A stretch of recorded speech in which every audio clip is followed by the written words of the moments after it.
ഇപ്പോൾ കണ്ണൂരിലും ഉരുൾപൊട്ടൽ ഉണ്ടായിരിക്കുന്നു എന്നുള്ളൊരു വാർത്തയാണ് പുറത്തു വരുന്നത്. 6 കുടുംബങ്ങളെയാണ് മാറ്റി പാർപ്പിച്ചിരിക്കുന്നത്.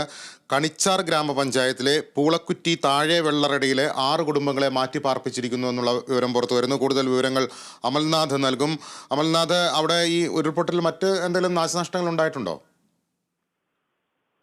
ലിബീഷ്, കണ്ണൂർ ജില്ലയിലെ വിവിധ ഭാഗങ്ങളിലായി ശക്തമായ മഴ തുടർന്നുകൊണ്ടിരിക്കുന്ന ഒരു സാഹചര്യമാണ്. നിലവിൽ ഇപ്പോൾ ജില്ലയിലെ ഒരു ഭാഗത്ത് ഉരുൾപൊട്ടിയതായുള്ള വിവരവുമാണ് പുറത്തു വരുന്നത്.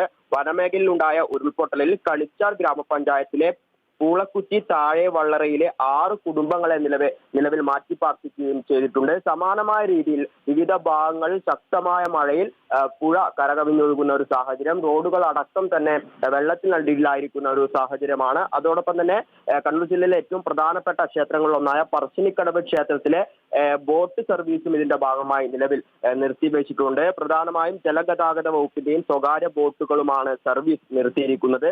ജലനിരപ്പ് ഉയരുന്ന ഈ ഒരു സാഹചര്യത്തിലാണ് ഈ ബോട്ട് സർവീസ് നിർത്തുവാനുള്ള ഒരു നിർദ്ദേശം നിലവിൽ നൽകിയിരിക്കുന്നത്. അതോടൊപ്പം തന്നെ തളിപ്പറമ്പ് ഭാഗവും ഇത്തരത്തിലുള്ള നാശനഷ്ടങ്ങൾ സംഭവിച്ചിട്ടുണ്ട്. ഇന്ന് പുലർച്ചയോടുകൂടി തളിപ്പറമ്പ്, പട്ടുവം, കൂത്താട്ടെ ഭാഗത്തുള്ള ഇടുപ്പ കുന്ന് ഇടിഞ്ഞു വീണിരുന്നു.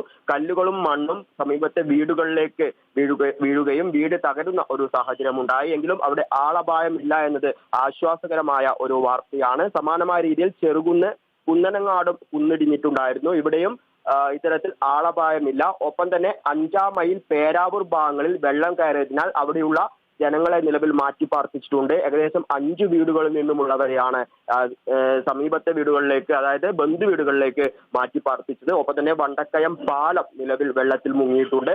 മട്ടന്നൂർ കണ്ണൂർ റോഡിലെ എടയന്നൂർ ഭാഗവും നിലവിൽ വെള്ളത്തിനടിയിലാണ്. ഈ ഭാഗത്തു കൂടിയുള്ള ഗതാഗതം നിലവിൽ നിർത്തിവെച്ചിട്ടുണ്ട്. റോഡ് കരകവിഞ്ഞൊഴുകുന്ന സാഹചര്യത്തിലാണ് ഇത്തരത്തിൽ ഗതാഗതം നിർത്തിവെച്ചിട്ടുള്ളത്. ഏക്കർ കണക്കിന് കൃഷിനാശവും നിലവിൽ കണ്ണൂർ ജില്ലയിലെ വിവിധ ഭാഗങ്ങളിൽ സംഭവിച്ചിട്ടുണ്ട്. കൃഷിയിടങ്ങളൊക്കെ തന്നെയും വെള്ളത്തിനടിയിലായിരിക്കുന്ന ഒരു സാഹചര്യമാണ് നിലവിലുള്ളത്. ലിബീഷ്, ശരി അമൽ. കണ്ണൂർ ജില്ലയിലും മഴക്കെടുതികൾ രൂക്ഷമാവുകയാണ്. കൂടുതൽ വിവരങ്ങളാണ് അമൽനാഥ് നൽകിയത്.